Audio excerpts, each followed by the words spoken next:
ഭക്തിഗാന രംഗത്തിൻ്റെ സാധ്യത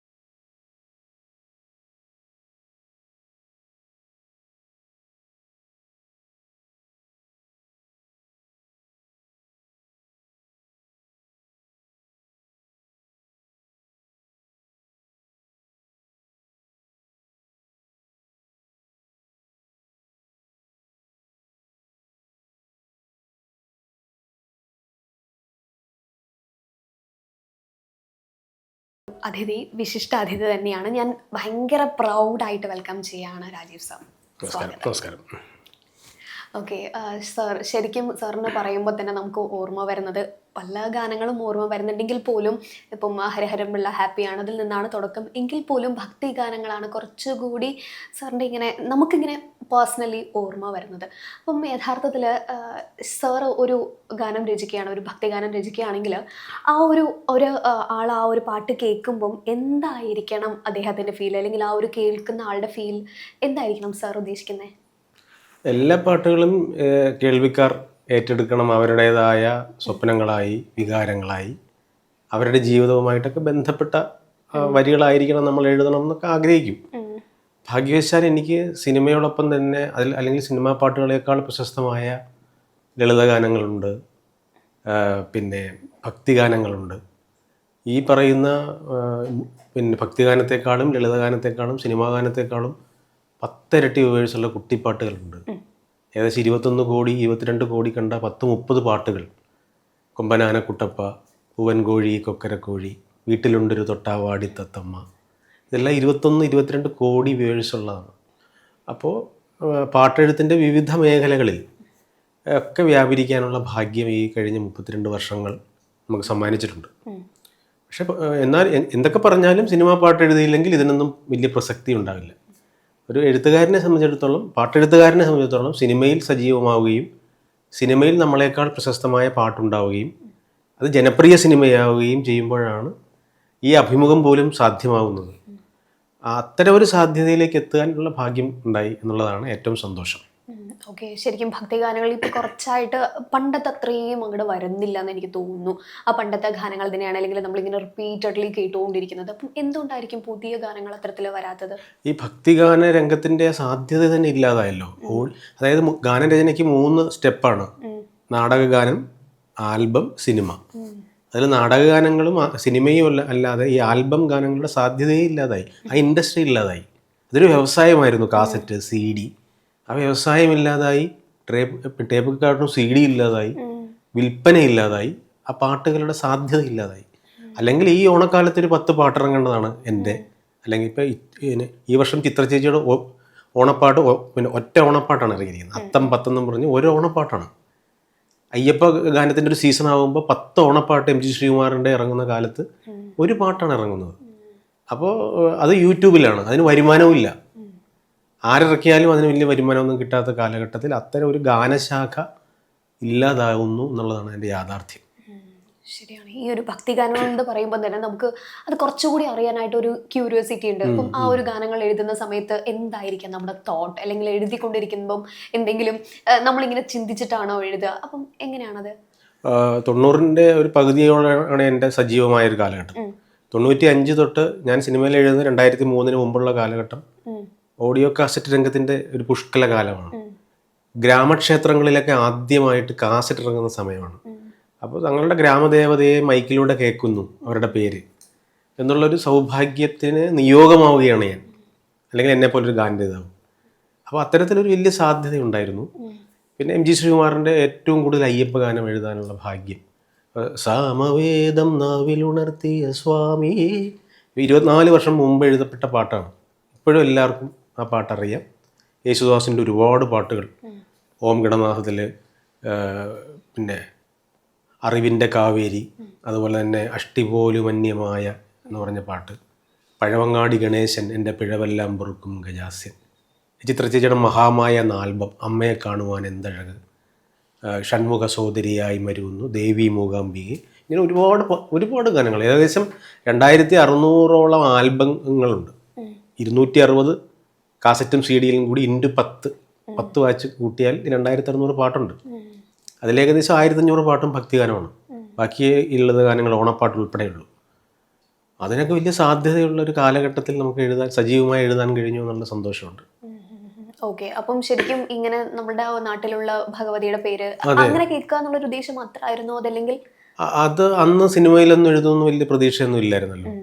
നാടകത്തിൽ എഴുതുന്നു, ഒരു ജനതയ്ക്ക് എന്നെ തിരിച്ചറിയാൻ, എന്നെ ഇഷ്ടപ്പെടാൻ, അവരുടെ ഏറ്റവും പ്രിയപ്പെട്ട ദേവതയുടെ പേര് അവർ പാടുമ്പോൾ എന്നെ ഓർക്കും. ഒരു ജനപ്രിയ സിനിമാ പാട്ടിനേക്കാൾ കൂടുതൽ അവർക്ക് ഗൃഹാതുരത്വമുള്ള ഒരു ഗ്രാമജീവിതം ഉണ്ട്. ആ ഗ്രാമജീവിതത്തിൽ ഈ പാട്ടുകൾ കൂടി ഉണ്ടാവും എന്നുള്ളൊരു സന്തോഷമുണ്ട്. അപ്പോൾ 4 നൂറ്റാണ്ട് കൊണ്ട് എൻ്റെ നാട്ട് ചേർത്തലയിലെ എണ്ണിയാൽ തീരാത്ത ക്ഷേത്രങ്ങളുടെയൊക്കെ ആദ്യ പാട്ടുകൾ എഴുതാനുള്ള ഭാഗ്യം. അതുപോലെ ഒരുപാട് കമ്പനികൾക്ക് വേണ്ടി എഴുതി. അതുപോലെ തന്നെ കേരളത്തിൽ അങ്ങോളം ഇങ്ങോളമുള്ള ഒരുപാട് ക്ഷേത്രങ്ങൾക്ക് വേണ്ടി എഴുതി. ഇതൊക്കെ ഒരു വൈകാരികമായ, പക്ഷേ ഞാൻ നേരത്തെ പറഞ്ഞ കാര്യമാണ് പ്രസക്തം. ഓരോരുത്തർക്കും ഓരോ പാട്ടുണ്ട്. പണ്ട് പുലയൻ പാട്ടുണ്ട്, പറയാൻ പാട്ടുണ്ട്, പാണൻ പാട്ടുണ്ട്. പക്ഷെ എല്ലാവർക്കും കൂടിയുള്ള പാട്ട് സിനിമാ പാട്ടാണ്. ഇപ്പോൾ ഭക്തിഗാനം എന്ന് പറയുമ്പോൾ ആരുടെ ഭക്തിഗാനം ഒരു ചോദ്യം വരുന്നു, അത് സങ്കടമാണ്. മനസ്സിലായില്ലേ? ഇപ്പോൾ അർത്തുങ്കലെ പള്ളിയിൽ ചെന്നിട്ട് ഈശോയെ കണ്ടിട്ടൊന്ന് ഓശാന പാടാവുന്ന റോമൻസിലെ പാട്ട് ആരുടേതാണെന്ന ചോദ്യമില്ല, കാര്യം സിനിമാ പാട്ടാണ്. സാമവേദം നാവിലുണർത്തിയ സ്വാമിയെ എന്ന് പറയുമ്പോൾ അത് എല്ലാവരും കേൾക്കണമെന്ന് ചിലപ്പോൾ നിർബന്ധമില്ല. വൈകാരികമായി അയ്യപ്പസ്വാമിയെ ഇഷ്ടപ്പെടുന്നവർ കൂടുതൽ അത് ഹൃദയത്തിൽ കൊണ്ടാടും. ചിലപ്പോൾ അത് കേൾക്കാത്തവരുണ്ടാവാം. പക്ഷെ സിനിമാ പാട്ടാവുമ്പോൾ എല്ലാവരുടെയും കൂടിയുള്ളൊരു പാട്ടാണ്. അപ്പോൾ അത്തരത്തിൽ സിനിമയിലെ പാട്ടിനോട് വല്ലാത്തൊരു സന്തോഷമുണ്ട്. ഓക്കെ, ശരിക്കും ഈ ഒരു സിനിമാ പാട്ട് എന്ന് പറയുമ്പോൾ ഇപ്പോഴുള്ള പാട്ട് പണ്ടത്തെ പാട്ട് പോലെ അല്ല എന്നുള്ളൊരു തർക്കം ഇപ്പോഴും നിലനിൽക്കുന്നുണ്ട്. അത് രണ്ട് രീതിയിലും അത് ഓക്കെയാണ് എങ്കിൽ പോലും അതങ്ങനെ ഫീൽ ചെയ്യുന്നുണ്ടോ? അല്ലെങ്കിൽ ഇപ്പോഴത്തെ പാട്ടിന് പണ്ടത്തെ പാട്ടിൽ നിന്ന് എന്തോ ഒരു മിസ്സിങ് ഉള്ളതായിട്ട്? എല്ലാ കാലഘട്ടത്തിലും അതുണ്ട്. ഇപ്പോൾ ഏറ്റവും മലയാള സിനിമയിലെ പുഷ്കലകാലം എന്നൊക്കെ നമ്മൾ വിശേഷിപ്പിച്ച 60, 70 ആ കാലഘട്ടത്തേക്കാൾ നല്ല പാട്ടുകൾ 95 വരെയൊക്കെ നമ്മൾ കൊണ്ടാടിയില്ലേ? രവീന്ദ്രൻ മാഷും ജോൺസൺ മാഷും ഔസേപ്പൻ ചേട്ടനും മോഹൻ സദാരിയും അല്ലേ? അവരുടെ ഒരു കാലമാണ് പുഷ്കലകാലം എന്നൊക്കെ നമുക്ക് വേണമെങ്കിൽ പറയാൻ. കാര്യം നമ്മളൊക്കെ ആ കാലഘട്ടത്തിൽ ആ പാട്ട് കേട്ട് വളർന്നവരാണ്. അതിന് വിപരീത അഭിപ്രായമുള്ള അതിന് മുമ്പ് ജീവിച്ചവരുണ്ട്. അവരുടെ ബാല്യവും കൗമാരവും ഒക്കെ അത്തരം പാട്ടുകൾ കേട്ടാണ് രൂപപ്പെട്ടത്. അപ്പോൾ അവരെ നമുക്ക് ധിക്കരിക്കേണ്ട കാര്യമില്ല. പക്ഷെ പുതിയ കാലഘട്ടത്തിൽ വന്നപ്പോൾ പാട്ടിൻ്റെ ഭാവുകത്വം അടിമുടി മാറിപ്പോയി. സാഹിത്യം കുറഞ്ഞു, പല്ലവി അനുപല്ലവി അല്ലാതെ ചരണം പാട്ടിൽ ഇല്ലാതായി. 100 ദിവസം ആഘോഷിക്കുന്ന സിനിമയിലെ പാട്ട് പോലും കാണാപ്പാടം ആർക്കും അറിയാതാവുന്നു. അതിൻ്റെ കുഴപ്പം പാട്ടിൻ്റെ മാത്രമല്ലെന്നാണ് എൻ്റെ കാര്യം. ലോകം വികസിച്ചിരിക്കുകയാണ്, ഓപ്ഷൻ ഒരുപാടുണ്ട്. ലോകത്തെ ഏത് പാട്ടും നമ്മുടെ കയ്യിൽ തന്നെ ഉള്ളപ്പോൾ എന്തിനേയും തിരഞ്ഞെടുക്കാനുള്ള സാധ്യത അവർക്ക് കൈവന്നു എന്നുള്ളിടത്ത് അവരുടെ അഭിരുചി ലോകോത്തരമായി മാറി. ചെറിയ ഒരു ലോകത്തു നിന്ന് അവർ മാറി. അപ്പോൾ എൻ്റെ തലമുറ പറയുന്ന വലിയ വലിയ കാര്യങ്ങളൊന്നും പലപ്പോഴും ഞാൻ സമ്മതിച്ചു കൊടുക്കാത്തത്, നമ്മൾ കൂടുതൽ കാലം ജീവിച്ചു, ഒരുപാട് സങ്കടം അനുഭവിച്ചു, പട്ടിണി കിടന്നു എന്നൊക്കെ വേണമെങ്കിൽ പറയാം. പക്ഷേ ഏറ്റവും കൂടുതൽ അറിവുള്ളത് പുതിയ തലമുറയ്ക്കാണ്. കാര്യം അവർ ആ അറിവുള്ള സാധ്യതയുടെ ഒരു ലോകത്ത് ജനിച്ച് വീണവരാണ്. നമ്മൾ 2 ലോകവും കണ്ടുകൊണ്ട് നമുക്ക് നമ്മുടെ ബാല്യവും കൗമാരം രൂപപ്പെട്ട ഒരു കാലമാണ് ഇഷ്ടമെന്ന് നമ്മൾ വെറുതെ തമ്മിൽ പറയുന്നതല്ലാതെ പുതിയ കുട്ടികളുടെ ലോകം തന്നെയാണ് ഏറ്റവും വലിയ കാലം. അപ്പോൾ ആ കാലത്ത് നമ്മുടെ സാഹിത്യത്തിൻ്റെ അഭിരുചിയും ഭാവുകത്വം ഒന്നും ഉണ്ടാവണമെന്നില്ല. ഓക്കെ, അതുപോലെ തന്നെയാണ് ഇപ്പം AI വരുന്നു, അതുപോലെ തന്നെ ChatGPT വരുന്നു. അപ്പം ശരിക്കും ഒരു കല അല്ലെങ്കിൽ ആ ഒരു എനിക്ക് തോന്നുന്നു പല മ്യൂസിക് ഡയറക്ടറും പറയുന്നുണ്ട്, ഞാൻ ഇങ്ങനെ ഹെൽപ്പ് എടുക്കാറുണ്ട്, അല്ലെങ്കിൽ ഈ ഒരു ChatGPT AIൻ്റെ ഹെൽപ്പ് എടുക്കാറുണ്ടെന്ന് പറയാറുണ്ട്. അപ്പം അങ്ങനെ ഒരു സാധ്യത വരുന്നതോടുകൂടി ഒരു എഴുത്ത് കുറയും എന്ന് തോന്നുന്നുണ്ടോ? ഒരിക്കലും ഇല്ല. ഒരാൾ വിചാരിച്ചാലും എഴുത്തിൽ വികാരം കൊണ്ടുവരാൻ നോക്കില്ല. ChatGPT എന്നും വിചാരിച്ചു കഴിഞ്ഞാൽ വികാരം, ഒരു കമ്പ്യൂട്ടറിനും വികാരം കൊണ്ടുവരണം, ഫീൽ കൊണ്ടുവരണമെങ്കിൽ മനുഷ്യൻ്റെ ഹൃദയത്തിൽ നിന്നേ സംഭവിക്കൂ. അതിൻ്റെ ഭാവുകത്വം മാറും. ഇപ്പോൾ ദശരഥൻ രാമനെ കാട്ടിലേക്ക് അയച്ചപ്പോഴുണ്ടായ എല്ലാ സങ്കടവും ഒരു യുദ്ധഭൂമിയിലേക്ക് സ്വന്തം മകനെ ജോലിക്ക് അയക്കുമ്പോൾ ഇപ്പോൾ ജീവിക്കുന്നൊരു അച്ഛനുണ്ടാവും. മനസ്സിലായില്ലേ? ഹേ പിന്നെ പുത്ര എന്നൊക്കെ പറഞ്ഞ് ചിലപ്പം വളരെ സാഹിത്യ ഭാഷയിൽ എഴുത്തച്ഛൻ എഴുതിയതുപോലെ ദശരഥൻ വിലപിക്കുന്നുണ്ടാവാം. നമ്മൾ എൻ്റെ മോനെ പോയിട്ട് വന്നെ ചക്കരക്കൂട്ടാന്ന് പറയും. രണ്ടിലും വികാരമൊക്കെ ഒന്ന് തന്നെയാണ്. ലോകത്ത് മനുഷ്യരുള്ള കാലത്തോളമേ മാനവികമായ മൂല്യങ്ങളും വികാരങ്ങളും ഉണ്ടാവും. ഈ വികാരങ്ങൾ ഒരു യന്ത്രത്തിനും ഒന്നും ചെയ്യാനാവില്ല. അതുകൊണ്ട് തന്നെ ഈ ആധുനിക കാലഘട്ടത്തിൽ എന്തൊക്കെ വന്നാലും മനുഷ്യൻ ഹൃദയം കൊണ്ട് സംസാരിക്കുന്ന ഭാഷ ഉണ്ടാക്കാനാവില്ല. ഓക്കെ, ഇത്തരത്തിൽ ഹൃദയം കൊണ്ട് സംസാരിക്കുന്നു, വികാരങ്ങൾ എന്നൊക്കെ പറഞ്ഞ സമയത്ത് എനിക്ക് തോന്നുന്നു സാറിൻ്റെ പാട്ടിലും അത്തരത്തിൽ എന്തോ ഒരു കൊളുത്തി വയ്ക്കുന്നൊരു ഒരു പറയാത്തൊരു സങ്കടമോ അങ്ങനെ എന്തോ ഒരു ഫീൽ ഉണ്ടെന്നുള്ളത് ശരിയാണോ? ഞാൻ തിരിഞ്ഞു നോക്കും നേരത്ത് ഞാൻ പുതിയ തലമുറയുമായി കമ്പയർ ചെയ്യുമ്പോൾ എൻ്റെ ബിഹേവിങ്ങിൽ, എൻ്റെ ആശങ്കയിൽ ഒക്കെ പോരായ്മകളുണ്ട്. എൻ്റെ മോനുമായി പോലും എൻ്റെ ജീവിതം കമ്പയർ ചെയ്യുമ്പോൾ എൻ്റെ ബിഹേവിങ്ങിൽ പോരായ്മയുണ്ട്, എൻ്റെ ആശങ്കയിൽ, എൻ്റെ സ്വഭാവത്തിൽ പല രീതിയിൽ പോരായ്മകളുണ്ട്. പക്ഷേ ഈ പോരായ്മകളാണ് എൻ്റെ സമ്പത്ത്. ഞാൻ ഈ പോരായ്മകൾ നേടിയത് കരഞ്ഞും കാത്തിരുന്നും സ്വപ്നഭംഗങ്ങളിലൂടെയുമാണ്. പുതിയ തലമുറയ്ക്ക് ഇല്ലാത്തതും ഇപ്പം നേരത്തെ പറഞ്ഞ ഈ മൂന്നെണ്ണമാണ്. അവർക്ക് കരയാനുള്ള ഭാഗ്യമില്ല. സ്വപ്നഭംഗങ്ങളിലൂടെയല്ല അവർ ജീവിക്കുന്നത്. അവർ പട്ടിണി കിടന്നിട്ടില്ല. അവർക്ക് നാളെ ഒരു കാലം വരുമെന്നൊരു കാലം, ഇന്ന് തന്നെ നല്ല കാലമാണ് അവരുടെ. മനസ്സിലായില്ലേ? എൻ്റെ അയൽ ഗ്രാമത്തിലേക്ക് പോകാൻ പോലും ഞാൻ കൗമാരം കഴിയേണ്ടി വന്നിട്ടുണ്ട്. എൻ്റെ അടുത്ത പട്ടണം കണ്ടത് ഞാൻ കൗമാരം കഴിഞ്ഞാണ്. അപ്പോൾ അങ്ങനെയുള്ള ഒരു ആൾക്കുണ്ടാവുന്ന എല്ലാ പോരായ്മകളും ഉള്ളതാണ് ആകപ്പാടെയുള്ള എൻ്റെ സമ്പത്ത്. ആ പോരായ്മകളിൽ നിന്നാണ് ഈ ഹൃദയം കൊളുത്തി വലിക്കുന്ന വികാരങ്ങളെ എനിക്ക് എൻ്റെ എളിയ വരിയിൽ എഴുതാൻ കഴിയുന്നത്. അതുകൊണ്ടാണ് ഈ 32 വർഷം നിലനിൽക്കാൻ കഴിയുന്നത്. ഓക്കെ സാർ, ഒരിക്കൽ പറയണ്ടായി, അതായത് ഇപ്പോൾ അനുഭവിച്ചുകൊണ്ടിരിക്കുന്ന എന്തെങ്കിലും ഒരു പ്രശ്നം അത് ഇപ്പോൾ പറയാനായിട്ട് പറ്റില്ല, കാരണം അതിൻ്റെ കറൻ്റ്ലി ഒരു പ്രശ്നമാണ് അല്ലെങ്കിൽ സങ്കടമാണ്. അത് ഒരു 10 വർഷം കഴിഞ്ഞിട്ട് ഞാൻ അതിനെ സർവൈവ് ചെയ്ത് കഴിഞ്ഞിട്ട് എനിക്ക് പറയാനായിട്ട് പറ്റും, കാരണം അത് ഞാൻ സർവൈവ് ചെയ്ത് കഴിഞ്ഞല്ലോ എന്നുള്ളൊരു കാര്യം. ശരിക്കും അങ്ങനെ ഒരുപാട് ദുഃഖങ്ങൾ ഉണ്ടായിരുന്നു. നേരത്തെ മെൻഷൻ ചെയ്തു ഈ പട്ടിണി പോലുള്ള കാര്യങ്ങളൊക്കെ. അപ്പം ശരിക്കും അല്ല, നമ്മളിപ്പോഴും ഈ കേൾക്കുന്ന ഓരോരുത്തരും, നമ്മുടെ സംഭാഷണം കേൾക്കുന്ന ഓരോരുത്തരും വല്ലാത്ത സങ്കടങ്ങളിലാണ്. പക്ഷേ ആ സങ്കടങ്ങളൊന്നും അവർ പുറത്തു പറയില്ല. അനുഭവിക്കുന്ന സങ്കടങ്ങൾ പുറത്തു പറഞ്ഞാൽ സഹപ്രവർത്തകർ പോലും കളിയാക്കും, പരാജയപ്പെട്ടവനെന്ന് പറഞ്ഞു. അതിനെ നമ്മൾ വല്ലാത്ത ആർജവത്തോടെയോ പ്രാർത്ഥനയോടെയോ നിരന്തരമായ കാത്തിരിപ്പിലൂടെയോ അതിജീവിക്കും. അതിജീവിച്ച് കഴിയുമ്പോൾ ഇത് വേദാന്തമാവും. പറയുന്നതൊക്കെ വേദാന്തമാവും. ഞാൻ അങ്ങനെ കഴിഞ്ഞു. നമ്മൾ കരഞ്ഞതൊന്നും പറയില്ല ആ സമയത്ത്. ഓരോ മനുഷ്യരും അങ്ങനെയാണ്. കഴിഞ്ഞു പോയതിനെ കുറിച്ചാണ് നമ്മൾ വലിയ ഗമ പറയുന്നത്. അത് കഴിഞ്ഞു പോയതെങ്ങനെയെന്ന് അതാണ് നമുക്ക് തിരിച്ചു നടക്കാനാക്കൂല. തിരിച്ചു നടന്നാൽ പോലും നമുക്കൊരു 10ാം ക്ലാസ് പോലും രണ്ടാമത് എഴുതാൻ ചോദിച്ചു നോക്കി, അയ്യോ ഞാനില്ലെന്ന് പറയില്ലേ? ഒരു എം എ ഫസ്റ്റ് ക്ലാസ്സോടെ പാസ്സായതിനോട് പറയണം ഒന്നുകൂടെ നമുക്ക് 10ാം ക്ലാസ് എഴുതിയാലോ? അയ്യോ ഞാനില്ല എന്ന് പറയും. കാര്യം എന്താ? തിരിച്ചു പോയിട്ട് ആ അനുഭവം ഒന്നുകൂടി ഫേസ് ചെയ്യാൻ എല്ലാവർക്കും വിഷമമാണ്. അതിജീവിച്ചിട്ട് നമ്മൾ പറയും ഞാൻ അങ്ങനെ അതിജീവിച്ചു, ഞങ്ങൾ വലിയ ധൈര്യശാലിയായിരുന്നു എന്നൊക്കെ പറയാം. അപ്പോൾ അതുകൊണ്ട് കഴിഞ്ഞ എല്ലാവരുടെയും ജീവിതം ദുഃഖകരമായ പ്രയാസകരമാണ്. എൻ്റെ പ്രയാസങ്ങൾ, എൻ്റെ ദുഃഖങ്ങൾ, എൻ്റെ ഇല്ലായ്മകൾ നിങ്ങൾ അറിയുന്നത് ഞാൻ കുറേ പാട്ടെഴുതിയത് കൊണ്ട് മാത്രമാണ്. മനസ്സിലായി? അതുകൊണ്ടാണ് ഈ അഭിമുഖം പോലും. ഒരു കൂലിപ്പണിക്കാരൻ്റെ സങ്കടത്തെക്കുറിച്ച് ആർക്കും ഒരു വേവലാതിയില്ല. എല്ലാ ദിവസവും നടുനിവർന്നൊന്ന് കിടക്കാനാവാതെ റെയിൽവേ സ്റ്റേഷനിലോ ബസ് സ്റ്റാൻഡിലോ അലഞ്ഞു നടക്കുന്നവൻ്റെ സങ്കടങ്ങളെക്കുറിച്ച് അടയാളപ്പെടുത്താനുള്ള ഒരു മനോനിലയും ആർക്കുമില്ല. അവരുടെ സങ്കടങ്ങളാണ് വലുത്. അപ്പോൾ ONV സാറിൻ്റെ ഒരു കവിതയുണ്ട്, അന്യൻ്റെ ദുഃഖങ്ങൾ അപാര സമുദ്രങ്ങൾ, എൻ്റെ ദുഃഖങ്ങൾ വെറും കടൽ ശംഖുകൾ. അങ്ങനെ തിരിച്ചറിയുമ്പോഴാണ് നമ്മുടെ സങ്കടം ഒന്നുമല്ല. നമ്മൾ വെറുതെ പറയുകയാണ്. നമ്മുടെ സെൻസിറ്റിവിറ്റി ഉള്ളതുകൊണ്ടാണ് കലാകാരൻ അവൻ്റെ ജീവിതം വലിയ ആഴകാഴമുള്ളതാണെന്ന് ഒരു തോന്നലുണ്ടാകുന്നത്. പക്ഷെ ഇങ്ങനെ തോന്നലുണ്ടാകുമ്പോഴും നമ്മളെപ്പോഴും വിചാരിച്ചോളണം ഒരു അവരോന്മുഖ ദർശനം ഉണ്ടാകും. ഞാൻ എന്നെ തന്നെ കാണാതെ മറ്റൊരാളെ കാണണം. അപ്പോൾ ഏതോ 2 കിളികളിൽ ഒരു കിളി നഷ്ടപ്പെട്ടപ്പോൾ ഒരു വിദ്യാഭ്യാസം ഇല്ലാത്ത ഏറ്റവും താഴെയുള്ള ഒരുത്തന് തോന്നിയ വികാരത്തിൻ്റെ പേരാണ് കവിത. മനസ്സിലായില്ലേ? ഒരു കാട്ടാളന് തോന്നിയതാണ് ആദ്യത്തെ കവിത. 2 കിളികളിൽ, വളർത്തുകിളികളൊന്നും അല്ല കേട്ടോ, എവിടെയുള്ള 2 കിളികളിൽ ഒരു കിളി നഷ്ടപ്പെട്ട. അപ്പോൾ വയലാറിൻ്റെ ഒരു കവിതയുണ്ട് ഇങ്ങനെ, ഈ വിശ്വപ്രകൃതിയിലെങ്ങാനും ഒരു മുല്ലപ്പൂവിതൾ വിരിഞ്ഞാൽ കാട്ടിലെ കതിർകാണാക്കിളി ചിലച്ചാൽ മുളങ്കൂട്ടിലെ തത്തമ്മയ്ക്ക് നൊമ്പരം വിതുമ്പിയാൽ അത് എന്നിലും വന്നലയ്ക്കും, പിന്നെ മറ്റൊന്നായി രൂപം കൊള്ളും എന്നാണ്.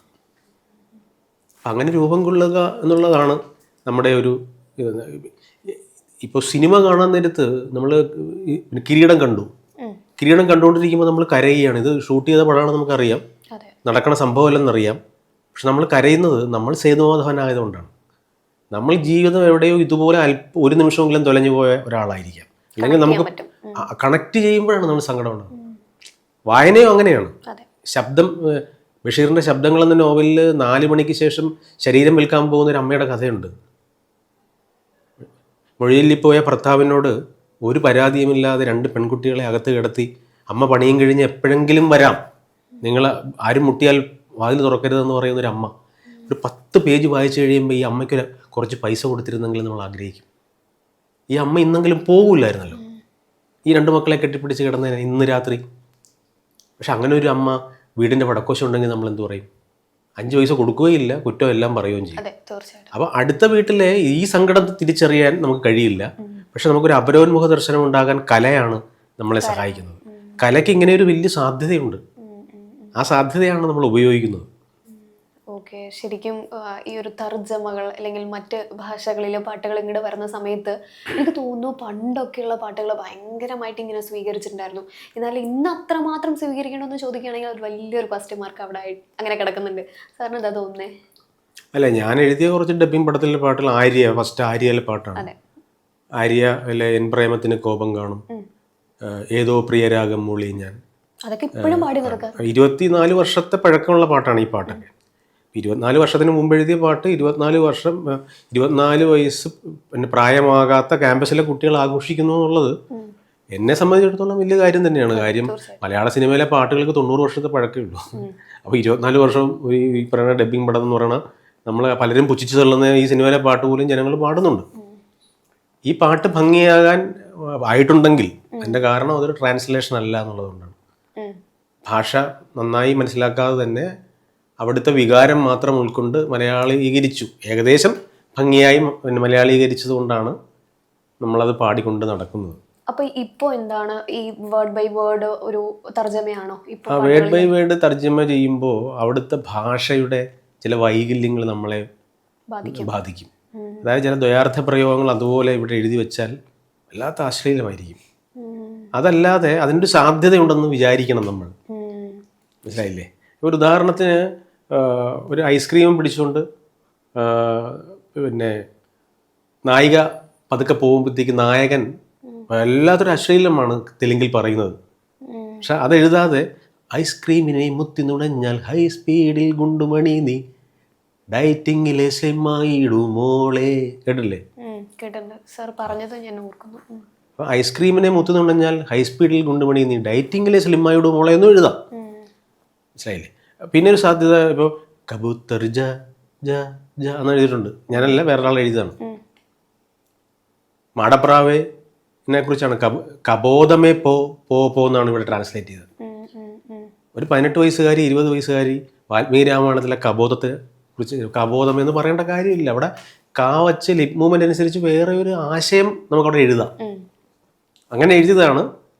നാദാ ബംഗ സോറിയുടെ അർത്ഥം പോലും ചോദിക്കാതെ 4000 sorry, I am very sorry, ഒരു 4000 സോറി, സ്വർണ്ണക്കട്ടി ഞാൻ പാടാം ഒരു സോറി എന്ന് എഴുതി. ഇത് മഹത്തായ കാര്യമൊന്നുമല്ലെങ്കിലും ഇപ്പോഴും ഒരു 4000 സോറി ഒരു കാമുകൻ പറഞ്ഞു കാമുകിയോട്. ലോകത്ത് ഇതുവരെ ഒരു 3000 സോറി പോലും ആരും പറഞ്ഞിട്ടില്ലെന്നൊക്കെ ആൾക്കാർ പറയുന്നതിൻ്റെ കാരണം ഈ പുതുമ ഉണ്ടാക്കിയെടുത്തുകൊണ്ടാണ്. അതൊരു അപ്ലൈഡ് ആർട്ടാണ്. ഒരല്പസമയമേ നമുക്ക് എഴുതാൻ കിട്ടുള്ളൂ. അതിനിടയ്ക്ക് നമുക്കൊരു ഇന്ദ്രജാലം കാണിക്കാനാവുമെങ്കിൽ മാത്രമേ ഇതൊക്കെ സംഭവിക്കൂ. ശരി, എനിക്ക് തോന്നുന്നു ഇതെനിക്ക് റിലേറ്റ് ചെയ്യാൻ പറ്റും. കാരണം എന്താ വെച്ചാൽ ഇപ്പം ഈ അല്ലു അർജുൻ്റെ തന്നെ പുഷ്പ പോലുള്ള സിനിമകളിൽ അതിൽ ഒറിജിനൽ വേർഷൻ അല്ലെങ്കിൽ തമിഴ് വേർഷനുള്ള പാട്ടാണ് നമുക്ക് കുറെ കൂടെ കേൾക്കാൻ ഇഷ്ടം. പക്ഷേ ആര്യയുടെ പാട്ട് നമ്മൾ ഇപ്പോഴും കേൾക്കാറുണ്ട്. എനിക്ക് തോന്നുന്നു റേഡിയോയിൽ പലരും ഇപ്പോഴും അത് വിളിച്ച് നമ്മളടുത്ത് ചോദിക്കും. നിങ്ങളൊന്ന് ശ്രദ്ധിച്ചോളൂ, ആര്യയിലെ തെലുങ്ക് പാട്ടുകൾ കേട്ട് നോക്കുക. ഇതൊന്നും അല്ല. മനസ്സിലായില്ലേ? ഇപ്പോൾ മൊണാലിസ എന്ന് പറഞ്ഞ ഒരു പടമുണ്ട്, ഒരു ഡബിങ് പടമാണ്. ആ കാലഘട്ടത്തിൽ തന്നെ എഴുതിയതാണ്. കാർ കാർ കാർ ബന്ദ് എന്ന് പറഞ്ഞാണ് ആ പാട്ട് അവിടെ തുടങ്ങുന്നത്. കാറ് വന്ന് നായകൻ്റെ കാറ് വന്നെന്ന് പറയുന്ന നായിക പാടുമോ? നമുക്കെന്തിനാ അങ്ങനെ എഴുതുന്നത്? അവിടെ ചോക്ലേറ്റ് ഹീറോ അല്ലേ എന്ന് മാറ്റി എഴുതാൻ, അങ്ങനെയാണ് എഴുതിയത്. ഒരു ബന്ധമില്ലാത്തൊരു വാക്ക് എഴുതാം. മനസ്സിലായില്ലേ? പിന്നെ BA-ക്കാരും MA-ക്കാരും, അതായത് ഡിഗ്രിക്ക് 2 ഡിഗ്രി വിദ്യാർത്ഥികൾ തമ്മിൽ റാഗിങ് സോങ് അങ്ങോട്ടും ഇങ്ങോട്ടും വഴക്കിടുവാണോ, നിറയെ അശ്ലീലകരമായ പദപ്രയോഗങ്ങളുള്ള ഒരു പാട്ടായിരുന്നു അത് തെലുങ്കിൽ. നമ്മളത് മലയാളത്തിൽ കമ്പ്യൂട്ടേഴ്സും ആർട്സും സയൻസും ആർട്സും കോമേഴ്സും പരുക്കൻ ക്ലാസ് റൂം സബ്ജക്ട്സ് ഇതെല്ലാം അപ്പടി ന്യൂസൻസ് എന്നൊരാൾ പറയുന്നു. അപ്പം അപ്പുറത്ത് കാമ്പസിൻ പടിയേറി വരുന്നവർ അറിയുക മാനേഴ്സ്, പഠിക്കൂ പുത്തൻ law books, very important syllabus. അപ്പം ഇങ്ങനെ ഇതും എഴുതാമല്ലോ. ഇതെഴുതിയാൽ പിന്നെ അത് നമ്മൾ മറന്നുപോകും. പിന്നെ ഇതായിരിക്കും നമ്മുടെ ആ പാട്ട്. അല്ലു അർജുൻ പറയുന്നു ഇതാണ് നമ്മുടെ മനസ്സിൽ. ഈ സാധ്യത ഉപയോഗിക്കണം. ട്രാൻസ്ലേഷൻ അല്ല, ട്രാൻസ്ക്രിയേഷൻ. ഓക്കെ, ശരിക്കും ഈ ഒരു കവികൾ അല്ലെങ്കിൽ കലാകാരന്മാരുടെ അവരാണ് ഈ ഒരു ലൈഫിനെ കുറെ കൂടെ ഇങ്ങനെ സാറ് പറഞ്ഞതുപോലെ ആഴത്തിലൊക്കെ തിങ്ക് ചെയ്യാനായിട്ടും റീതിങ്ക് ചെയ്യാനായിട്ടും പറയാനായിട്ടൊക്കെ പറ്റുക. അങ്ങനെയാണെങ്കിൽ സാറിൻ്റെ അച്ഛനെ കുറിച്ചൊക്കെ പറഞ്ഞായിട്ട് ഞാൻ ഓർക്കുന്നു. അപ്പം അങ്ങനെയാണെങ്കിൽ കുറച്ചുകൂടി ആ അച്ഛൻ്റെ ആ ഒരു കാര്യങ്ങളും എല്ലാം ഇങ്ങനെ കണക്ട് ചെയ്തിട്ട് മോനിൽ എന്തൊക്കെയായിരിക്കും സാർ ഇങ്ങനെ കൊടുക്കുക ഈ ഒരു താരതമ്യം ചെയ്തിട്ട്? ഞാൻ ഈയിടെ യേശുദാസുമായിട്ട്, ദാസേട്ടനുമായിട്ട് ഞാൻ വാട്സപ്പ് കോളിൽ, അമേരിക്കയിൽ ആണ് അദ്ദേഹമായിട്ട് സംസാരിച്ചു. ഞാൻ ഇനിയും കൊതിയോടെ കാത്തിരിക്കാം ഞാനെന്ന് പറയുന്ന എനിക്ക് ഏറ്റവും ഇഷ്ടപ്പെട്ട ദാസേട്ടൻ പാടിയ എൻ്റെ പാട്ട് ഞാൻ അയച്ചു കൊടുത്തു. ദാസേട്ടനാണെങ്കിൽ സാഗരം പോലെ പാട്ടാണ്. അദ്ദേഹത്തിന് ഈ പാട്ടൊന്നും ചിലപ്പോൾ പ്രിയപ്പെട്ടത് നമുക്ക് പ്രിയപ്പെട്ടതായിരിക്കും എന്ന് പറഞ്ഞിട്ട് അദ്ദേഹം അത് ഓർത്തെടുത്തു.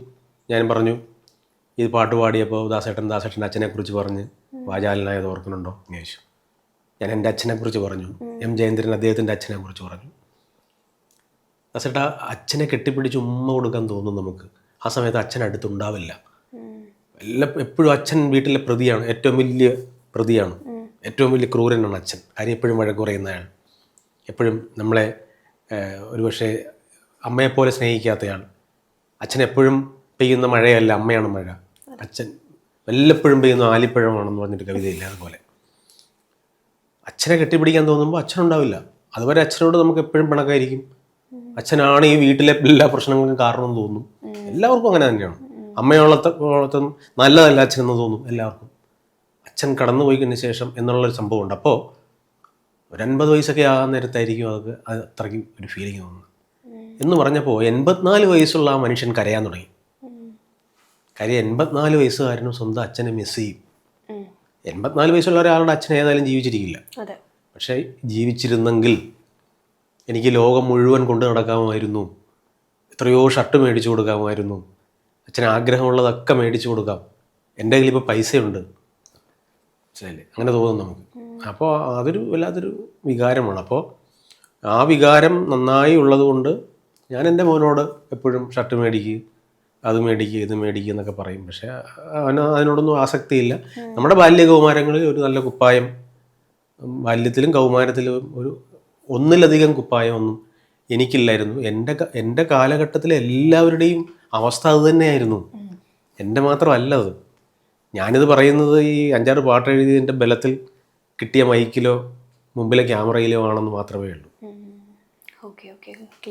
ഇനി എന്തെങ്കിലും പാട്ടിൻ്റെ പണിപ്പുരയിലാണോ? നിരന്തരമായി നമ്മൾ പാട്ട് എഴുതിക്കൊണ്ടിരിക്കുകയാണ്. കഴിഞ്ഞ 32 വർഷക്കാലം നാടകത്തിൽ, സിനിമയിൽ, ആൽബത്തിൽ 250-ലേറെ പ്രൊഫഷണൽ നാടകങ്ങളായിട്ട് 1000 പാട്ടുകൾ, 260 ആൽബങ്ങളിലായിട്ട് ഒരു 2600 പാട്ട്, 135 സിനിമകൾ, അതിലായിട്ടൊരു 10-300 പാട്ട്, എല്ലാം കൂടെ 14,000 പാട്ടുകൾ. ഇപ്പോഴും പാട്ടെഴുതുവാണ്. എനിക്ക് ആദ്യ അവസരം നൽകിയവരൊന്നും സജീവമല്ലാത്ത കാലത്ത് ഇപ്പോഴും ഞാൻ 10 പ്രൊഫഷണൽ നാടകങ്ങളിൽ പാട്ടെഴുതിയിട്ടുണ്ട്. 10 പ്രൊഫഷണൽ, ഈ വർഷത്തെ ഏറ്റവും ടോപ്പ് 10 പ്രൊഫഷണൽ നാടകങ്ങൾ. KS ചിത്രയുടെ ഓണപ്പാട്ട്, MG ശ്രീകുമാറിൻ്റെ അയ്യപ്പ ഗാനം ഉൾപ്പെടെ ഏറ്റവും പ്രധാനപ്പെട്ട, സുജാത ചേച്ചിയുടെ ക്രിസ്മസ് ഗാനം ഉൾപ്പെടെയുള്ള ഏറ്റവും പ്രധാനപ്പെട്ട ഗായകരുടെ ആൽബങ്ങൾ, അത് യൂട്യൂബിലാണെങ്കിൽ പോലും. അതുപോലെ തന്നെ അനൂപ് മേനോൻ്റെ ഈ തനിനിറം എന്ന സിനിമ, നാദിർഷയുടെ മാജിക് മൺഷ്റൂം ഫ്രം കഞ്ഞിക്കുഴി, അതുപോലെ ബിപിൻ ജോർജിൻ്റെ ശുക്രൻ, അങ്ങനെ കുറേ നല്ല സിനിമകൾക്കും നാടകത്തിലും എല്ലാത്തിലും ഞാനൊരു 30 വർഷം എങ്ങനെയാണ് ആഗ്രഹിച്ചത് അതുപോലെ സജീവമായി ഈ കാലഘട്ടത്തിലും പുതിയ കുട്ടികളുടെ കാലഘട്ടമാണ്, അപ്പോഴും നിൽക്കാൻ കഴിയുന്നു എന്നുള്ളത് വലിയ സന്തോഷമാണ്. ശരിക്കും എല്ലായിടത്തും അമ്മേനെ കുറിച്ച് ഓവർ റേറ്റഡ് അല്ലെങ്കിൽ ഓവർ റേറ്റ് ചെയ്യാറുണ്ടെന്ന് പലപ്പോഴും തോന്നാറുണ്ട്. പക്ഷെ അച്ഛന് അത്രയും അങ്ങോട്ട് പ്രാധാന്യം കൊടുക്കാറില്ല. അപ്പം ശരിക്കും അച്ഛൻ്റെ പാട്ടുകൾ എന്ന് പറയുമ്പോൾ തന്നെ ഓർമ്മ വരുന്ന പാട്ടുകളിൽ ഒന്നാണ് ദാസേട്ടൻ പാടിയിട്ടുള്ള ഈ ഒരു പാട്ട്. അപ്പം ശരിക്കും സാറിനെ കാണുന്ന സമയത്ത് ആ പാട്ടല്ലാതെ മറ്റൊരു പാട്ട് ഓർക്കാനായിട്ട് പറ്റും എന്നുള്ളത് എനിക്ക് തോന്നുന്നില്ല. അപ്പം സാർ പറയുമ്പോഴും ഞാൻ അത് തന്നെ ഇങ്ങനെ റീതിങ്ക് ചെയ്തുകൊണ്ടിരിക്കുകയായിരുന്നു. And thank you sir, thank you. വലിയ സന്തോഷം.